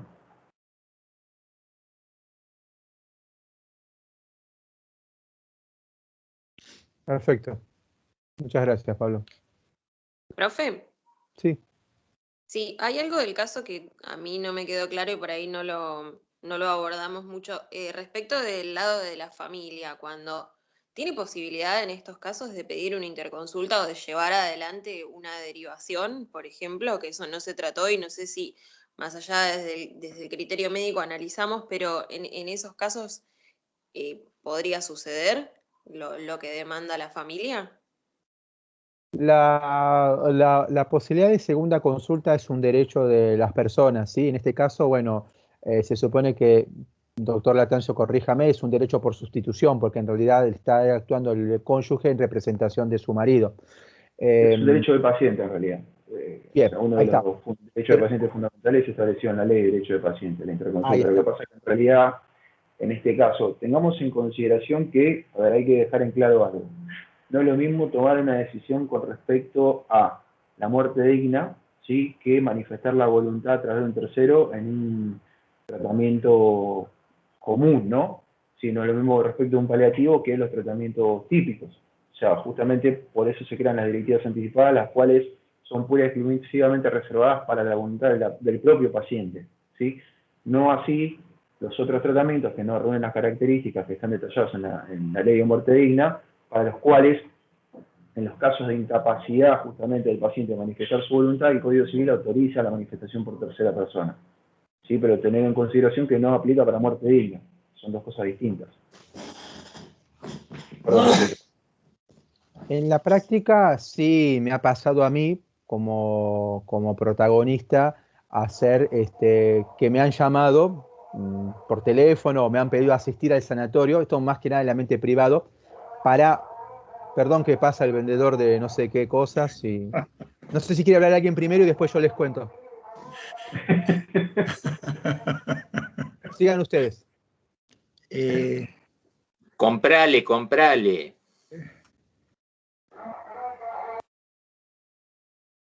Son 30 huevos, no, 30 vende. Bueno, sigan, Eduardo. No, después seguimos nomás. No puedo hablar, disculpen. Bueno, una breve acotación. Está planteado en este caso que la mujer quiere que trasladen a su marido a otro lado. Esto es un problema, porque el traslado implica dos cosas: riesgos aumentados para el que es trasladado durante el traslado y segundo, gastos y uso de recursos que puede usar otro. Entonces, en realidad, es un planteo un poco artificial, ¿no? Porque por una segunda opinión, a la cual ya quedó claro que tiene derecho el paciente o el familiar, no habría que llegar con, no hace falta que sea trasladado. Nosotros muchas veces le decimos a los familiares, si usted quiere traer a su médico de cabecera, a alguien de confianza suyo, de su familia, para que opine y usted se queda más tranquilo o más tranquila, lo puede traer. Lo trae bien al hospital, conversamos con el colega, lo hemos hecho varias veces, por no decir muchas veces, y eso salva la situación. Así que esta situación es un poco artificial, me parece, el traslado. Creo que no hay lugar para un traslado por este motivo. Gracias. Contaba, la práctica cotidiana sí me ha tocado, por ejemplo, que, sobre todo en ambientes de médicos o profesionales, que me han pedido una interconsulta porque, por ejemplo, en tal sanatorio estaba tal persona con una hemorragia o con una patología similar, y el equipo de neurocirugía de ese lugar decía algo, entonces me pedían a mí como una segunda opinión de neurocirujano si yo estaba de acuerdo o no con esa decisión, o si había algo más para hacer. Acá hay cosas que tienen que ver con la ética profesional. A ver, yo no soy un médico como cualquier otro, ¿sí? Me peleo con los colegas, a veces me pasa, por suerte cada vez menos, pero bueno, en ese caso generalmente lo que hago por una cuestión de ética profesional es pedir hablar con el especialista, que dijo que, por ejemplo, en este caso no debería ser operado. Entonces charlamos, vemos el caso y lo analizamos. Eso sí es posible. De hecho, no se necesita mucha tecnología, simplemente con una llamada telefónica se conversa, se ve las imágenes por WhatsApp y se llega a un acuerdo. Sobre todo en especialidades donde somos pocos las personas, aunque ahora hay más neurocirujanos que antes, pero digamos, seguimos siendo un número relativamente poco dentro de la corporación médica. Sobre el tema del traslado coincido con Eduardo. Ahora, no sé si a usted le pasaba en el Hospital Durán, a mí me pasa muchas veces en Moreno, que es un lugar donde trabajo, donde ya se generó parte del imaginario cultural, ¿sí? Lo cual no es muy absurdo, de que, por ejemplo, en el hospital no hay ningún hospital en la zona desde la General Paz hasta Mercedes, o más incluso, no hay ningún hospital de alta complejidad salvo el Hospital Profesor Alejandro Posadas. Entonces, es como que todos los hospitales son muy pequeños en comparación con ese hospital y no tienen la complejidad. Y muchas veces está en el imaginario la frase, si no acá no tenés nada, llévalo para el Posadas, ¿no? Típico que se dice en Morón, Merlo, Aedo, en muchos lugares se acostumbra a decir eso. Lo sé, tengo argumentos para decirlo porque lo hablo con colegas de otros hospitales, lo escucho a menudo en la población de Moreno, lo escucho en varios hospitales donde a veces voy como interconsultor, antes de la pandemia, desde ya. Entonces hay como ciertas ya de entrada, ciertas reservas con respecto a la población sobre esto. Se plantea siempre el tema de la derivación. Lo que se puede hacer en ciertos casos, no en es activar ciertos sistemas de emergencias de derivación de pacientes, pero no es el caso este. Y eso también tiene sus cuestiones bioéticas, porque esas derivaciones terminan utilizando protocolos burocráticos demasiado rígidos, ¿sí? No solamente el gobierno digamos, el Ministerio de Salud de la Provincia de Buenos Aires, sino también obras sociales como el PAMI, la cual lleva a situaciones, ¿verdad?, de determinados absurdos burocráticos que vulneran mucho los derechos de los pacientes. No quería dejarlo desatendido ese tema. Así que fíjense en qué necesario que es la reflexión bioética para la solución de estos problemas. Por ejemplo, Sí, por favor, aporte, doctor. Un bocadillo, Carlos. Sí, hay muchos de estos problemas de derivación, de consultas y demás, dependen de que el médico o no sabe o no puede o no quiere hacer un pronóstico preciso. En los pacientes neurológicos agudos, muchas veces uno puede hacer un pronóstico preciso. Por ejemplo, me pasó unas cuantas veces que me piden por teléfono una derivación de un hospital de baja complejidad para mi hospital, donde tenemos posibilidades mayores, de un paciente neuroquirúrgico o potencialmente neuroquirúrgico. O neurológico, que no sea quirúrgico. Y yo les pregunto algunos datos semiológicos y les pregunto, ¿cómo están los reflejos oculovestibulares? Cuando pregunto esto por teléfono, hay un silencio de varios segundos, porque no lo tomaron. Entonces, el reflejo oculovestibular, que es una parte de la semiología del tronco, que es muy importante para el pronóstico, porque si están negativos, el paciente va a morir, y entonces no tiene sentido derivarlo, se toma fácilmente. Es muy sencillo, y frecuentemente uno tiene un pronóstico preciso. El médico no lo hace. ¿Por qué no lo hace? Yo digo para que lo piensen eso. Ujú. Gracias, doctor. Grupo 6, por favor.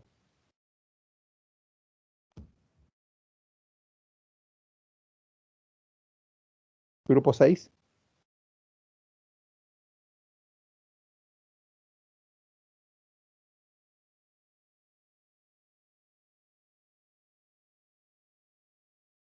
Grupo 6, por favor.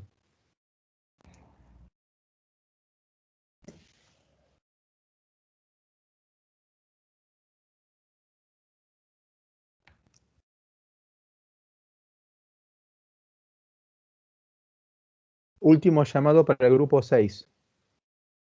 No tenemos tiempo, por favor. Queda un caso más todavía.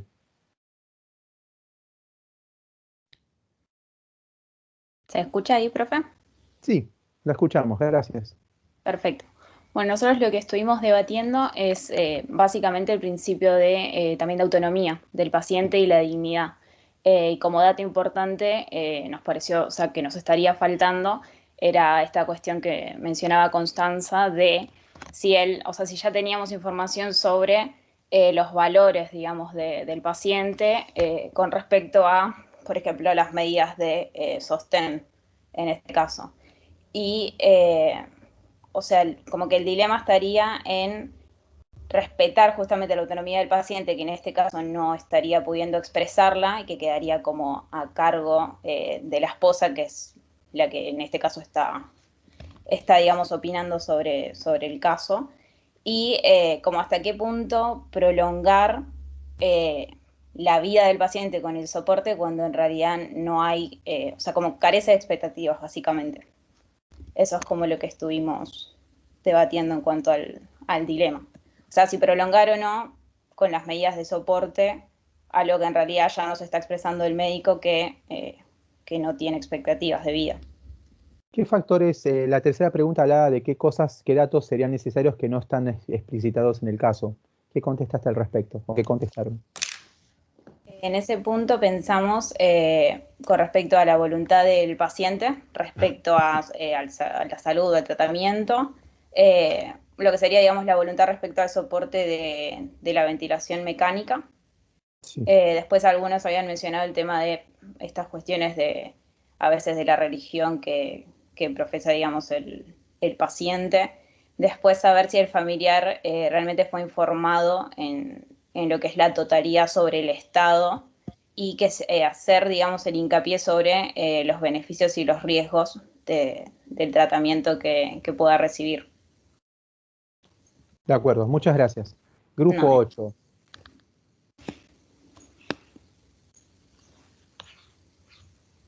Grupo 8. Hola. Hola, buenos días. Hola, buen día. Sí, Laureano del grupo 8. Nosotros pusimos con respecto a los principios y en la teoría que elegimos para argumentar el dilema ético, del neurocirujano al retirar el soporte vital, lo planteamos desde la teoría kantiana, pero basándonos en esta premisa de que el acto es moralmente correcto, no basado en el fin, sino en el principio que se rige. Y nosotros nos centramos en dos principios. Uno, el de no maleficencia, porque exponer una persona a una cirugía donde los resultados, por esto mismo que hablamos antes del argumento científico, los resultados no van a ser beneficiosos, lo estamos exponiendo también a infecciones, a muchas cosas que nuestro accionar, si no lo hacemos, no estarían. Y el otro principio es el mismo que hablaba el doctor del Cerro, que es el principio de justicia, porque nosotros en nuestro deber como profesional tenemos en este principio de justicia el de distribuir los bienes, distribuir los servicios. También estaríamos gastando no solo en lo económico, sino también en personal y exponer a la familia en esta extensión de la agonía. Y lo que nosotros tuvimos mucho fue en los aspectos que hubiesen sido necesarios, ahí no tuvimos mucho contenido, sobre lo previo a esto de que la esposa quiera la derivación. Nosotros nos preguntamos si hubo un espacio en el que se involucra el personal de salud con la familia, porque en el texto, por ejemplo, de bioética para el personal de salud, dice que la mayoría de los dilemas se dan, en realidad, de los conflictos estos morales, se da por una falta de comunicación entre los dos actores. Entonces, si se dio ese momento para, desde el punto de vista del médico, decirle sobre los resultados, sobre las secuelas, sobre los porcentajes, todo en un contexto que la esposa entienda. Y también podemos pensar en cuáles son los motivos de la esposa para esto. Porque si uno podría pensar, si el hombre es el soporte de una familia, obviamente que le va a costar más a la esposa tomar una decisión. También puede ser de que ella viva únicamente con su esposo. Hay un montón de factores que se tendría que dar el espacio, sacando únicamente lo que es meramente médico, meramente clínico. Tendríamos que incorporar el contexto social del paciente. Bien. Pensando un poquito en la teoría kantiana, acuérdese que Kant habla justamente de la diferencia entre los objetos y los sujetos. Y una de sus, digamos, consideraciones más importantes es categorizar a todas las personas como sujetos, es decir, esta famosa frase de que las personas no son medios para los fines de otras personas. Entonces, si nosotros, tratando de comparar con lo que habíamos hablado en el primer caso, utilizamos las medidas terapéuticas solamente pensando que a través de ellas el equipo de salud consigue el fin de hacer lo que le corresponde por ética profesional, estamos utilizando al paciente como un medio para ello. El fin consistiría justamente de ese sujeto que está padeciendo una enfermedad grave, radica en tenerlo en cuenta como el centro de nuestro accionar. Entonces, frente a cualquier medida que sea inútil, vamos a ver que no es aplicable para este paciente, ¿no? Para el contexto del que estábamos hablando, ya sea un ACV severo o un paciente terminal que tiene una intercurrencia que requiere asistencia mecánica respiratoria. Bueno, no sé si los doctores quieren hacer alguna acotación y si no ya pasamos al último caso.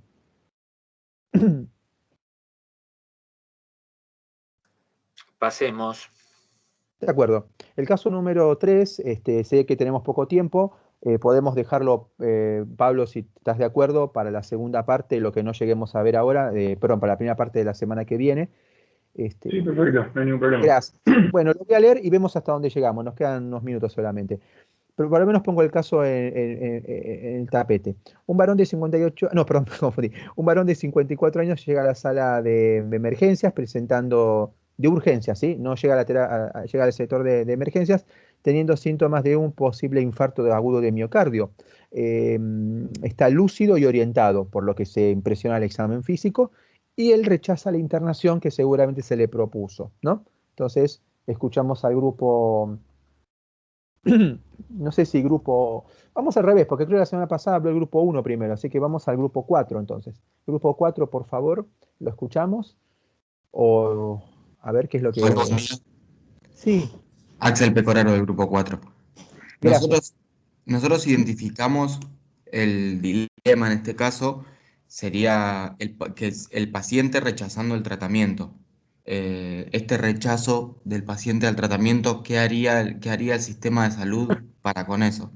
Para argumentarlo, lo vimos desde el principio del principalismo bioético, porque como estaban diciendo todos los demás grupos, está este cruce entre la autonomía del paciente y el principio de beneficencia, en el que el sistema de salud está tratando de mejorar la calidad de vida de este paciente, que no está aclarado, no hay un diagnóstico de certeza de un infarto, pero es muy probable y es muy alta la mortalidad por el mismo.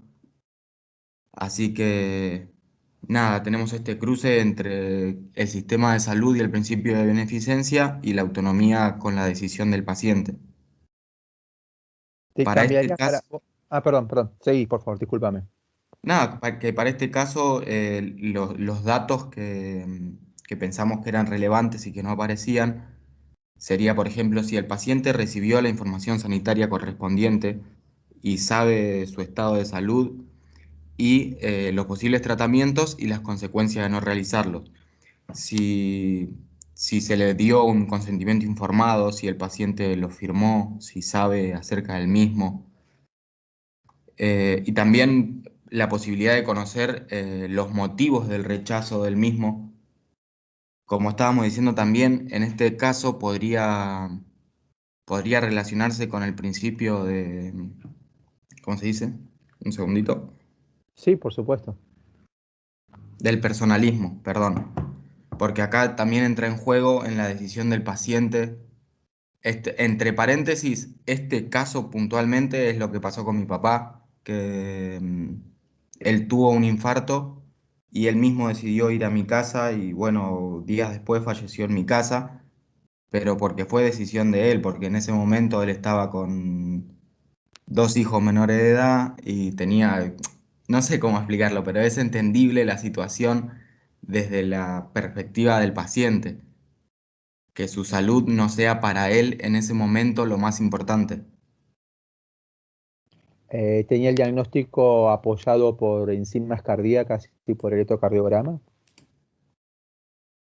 Si no me equivoco, sí, era chico en esa época, no me acuerdo bien. Está bien, eras chico. Bueno.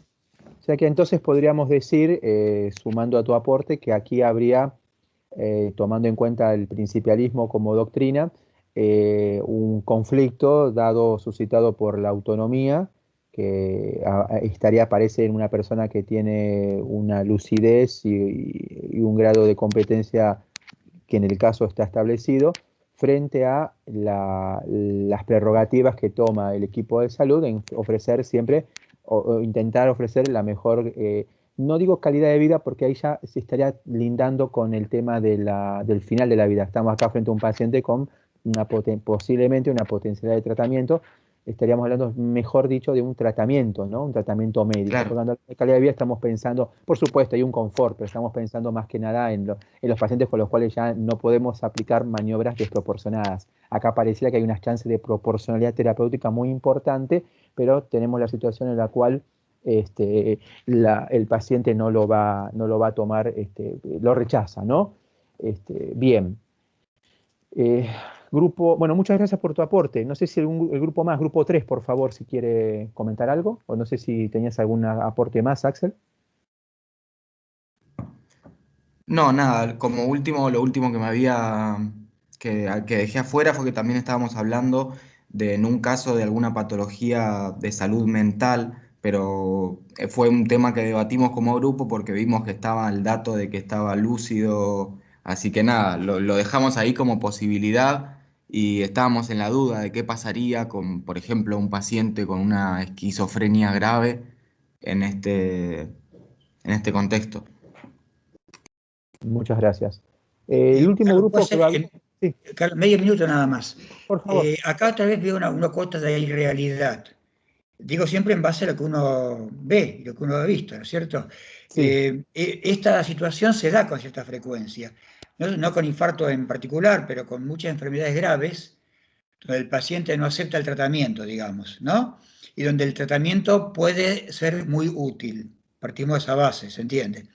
Bueno, el grueso de las veces no es que el paciente está loco, o que no entendió bien, o que el familiar le dice que se vaya, lo que sea. La culpa la tiene el médico directamente. ¿Por qué? Porque el médico no tiene la capacidad, o el deseo, o la paciencia de sentarse y hablar y explicar bien las cosas al paciente y al familiar. Yo acuso al médico, me acuso también entonces. Y ese es el grueso de las veces. A veces los ejercicios de bioética contemplamos otras posibilidades, pero que no son reales, o son raramente reales.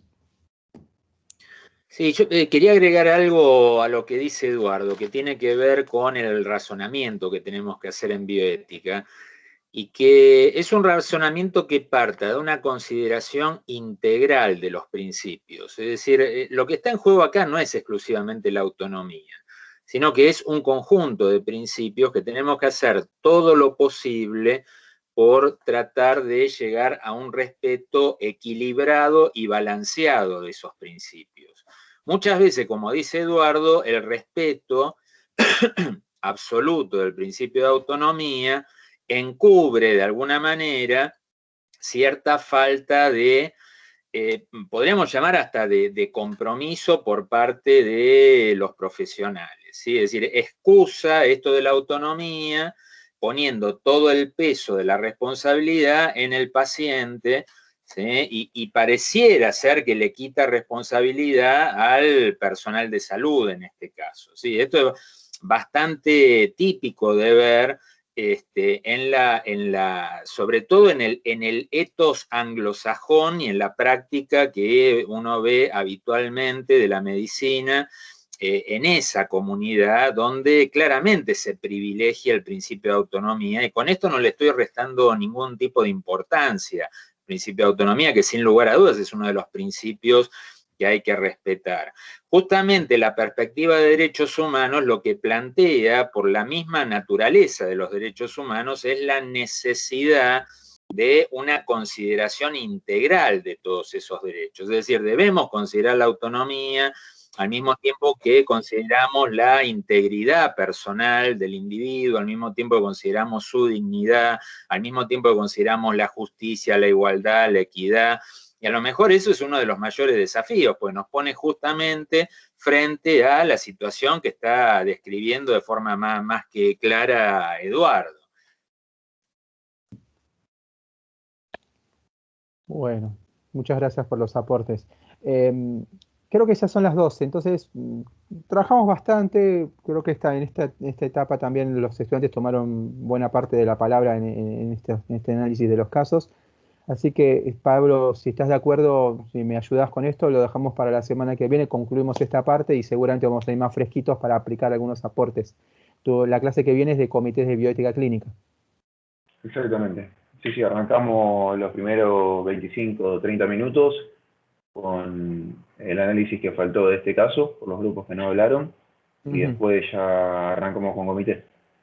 Yo tengo un caso que podríamos usarlo para todos los grupos, incluso podríamos analizarlo en vivo, no sé, vamos viendo si nos alcanza el tiempo o si no hacemos esta misma metodología de hacer casos por separado.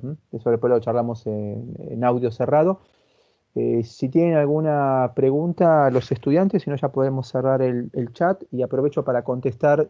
Creo que en el chat había dos comentarios, me parece. Uno decía fútil igual innecesario. Inútil. Porque innecesario habla de necesidades de ya, y las necesidades tienen que ver con la situación, pero digamos, intubar al paciente del caso 1 era necesario, pero es inútil. Entonces ahí está la diferencia, ¿no? De por qué prefiere el doctor Alcerro hablar de inutilidad. Y eso toma una conducta. No aconsejarla, no recomendable, desaconsejable. Bien. Y el otro, no sé si querés, la alumna que había escrito ahí, no sé a qué se refiere con lo que, no sé si quiere aclarar un poco más lo que escribió, bueno, no me queda muy claro, sinceramente. No, me parece más que nada cuando estábamos hablando anteriormente que se mencionó el tema de la legalidad, lo que había dicho Lina, es determinar cuál era el móvil para tomar una acción sobre el paciente. O sea, si en realidad el móvil era evitar un juicio o en su defecto atender, digamos, al paciente y a la salud del paciente y al estado del paciente. O sea, creo que tenemos que tener en claro que esto es bioética, no es medicina legal, ¿sí? Tienen todos una formación, obviamente están conmigo algunos de ustedes cursando medicina legal, otros ya lo habrán hecho, por lo cual la óptica desde el punto de vista de la bioética es completamente distinta. Si bien están conexidad y relación en algún punto, sí, el enfoque desde el cual lo estamos analizando desde esta unidad de aprendizaje es completamente distinto, ¿sí? Si ustedes ejercen la profesión el día de mañana de manera automática a los efectos de solamente evitar una acción judicial, desde ya les digo que están partiendo o iniciando el ejercicio de la profesión con el pie izquierdo, ¿sí? Porque se estaría, creo yo, transformando al paciente en una cosa, en un objeto, al cual justamente es lo que nosotros estamos en contra desde esta unidad de aprendizaje, ¿sí? Siempre, no me voy a cansar de decirlo esto, del otro lado de la relación médico-paciente o de investigador-participante hay una persona en primer lugar antes de catalogarla, ¿sí? Entonces es importante tener en consideración todos los principios y los derechos que le asisten a esa persona y partir en el ejercicio de la profesión teniendo en consideración y en cuenta todos estos principios de clima que venimos hablando de la primera clase y en los cuales hacemos hincapié que están contenidos en la Declaración de Bioética y Derechos Humanos, ¿sí? Entonces tenemos que cambiar el enfoque en que el ejercicio de la profesión no tiene que ser solamente a los efectos de evitar un juicio, sino verdaderamente para el fin el cual la medicina se desarrolla, ¿no? Sí, ahora quedó descontextualizado, pero porque se estaba hablando justamente de la toma de decisiones por ahí en momentos críticos y qué hacer y qué no, pero apuntaba a esto último que dijo recién Pablo. Bueno, entonces ya aclarado todas las dudas de los estudiantes. Marcelo. Yo tenía una duda, profe, después. Estás muteado, Marce.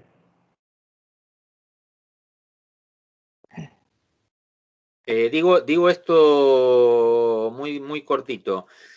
Sería muy interesante que, es decir, porque es necesario articular bioética con medicina legal, ¿sí? O articular de alguna manera los principios de la ética con las normas legales. Entonces, uno de los ejercicios que ustedes ya pueden ir haciendo y deberían, es ir descubriendo cuál es el trasfondo moral, ¿sí? Que subyace a las normas instituidas desde el punto de vista legal, ¿sí? Así que bueno, ese es un ejercicio que propongo.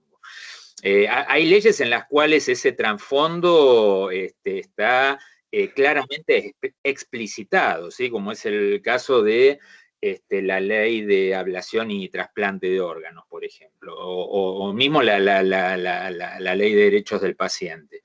Hay otros en los cuales a lo mejor esto no está tan explicitado y hay que indagar a ver por dónde viene la cosa.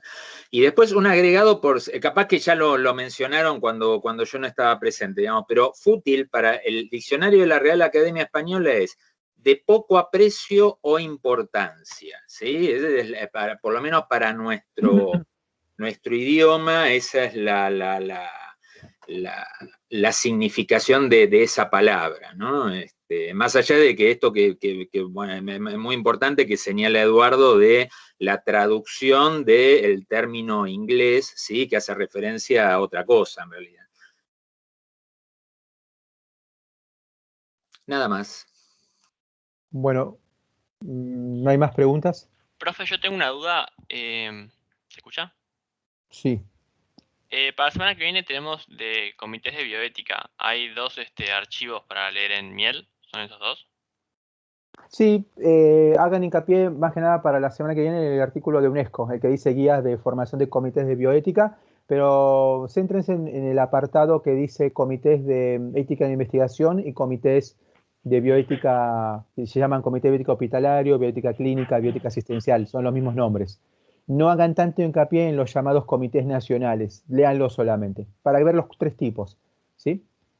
Ahora Argentina tiene una Comisión Nacional de Bioética que depende del Ministerio de Salud, ¿sí? Uno de los integrantes de nuestra cursada, el doctor Pascual Valdés, es integrante de esa Comisión Nacional, así que y ya están realizando una serie de publicaciones, las cuales están en la página de argentina.gov.ar, y bueno, se nos pone muy contentos porque Pascual es parte de la cursada, si bien no en forma presencial en las últimas cursadas, pero bueno, y por un tiempo fue el titular de la materia, eso ustedes no lo saben, pero por un pequeño lapsus fue el titular de la materia hasta que, bueno, han tomado la injusta decisión de nombrarme a mí, pero bueno, vamos a utilizar en la cursada algunas de las publicaciones que nos facilitó el doctor Valdés para que las usemos en la cursada.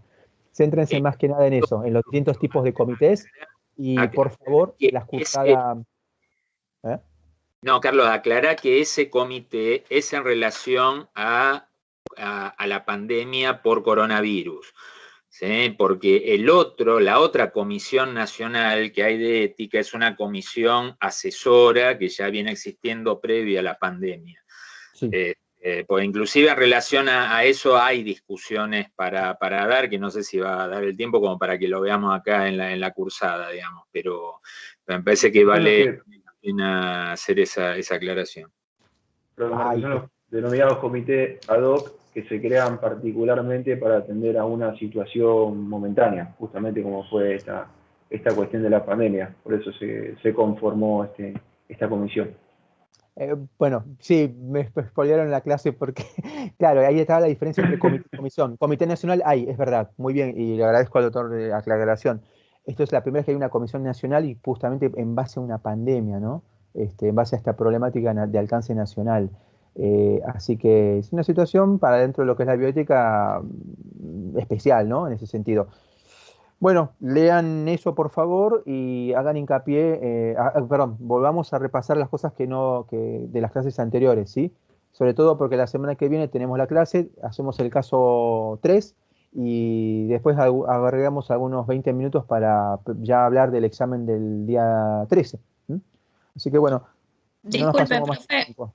Sí. Yo tenía una duda sobre el concepto de autonomía y responsabilidad. ¿Prefiere que lo hablemos la próxima clase?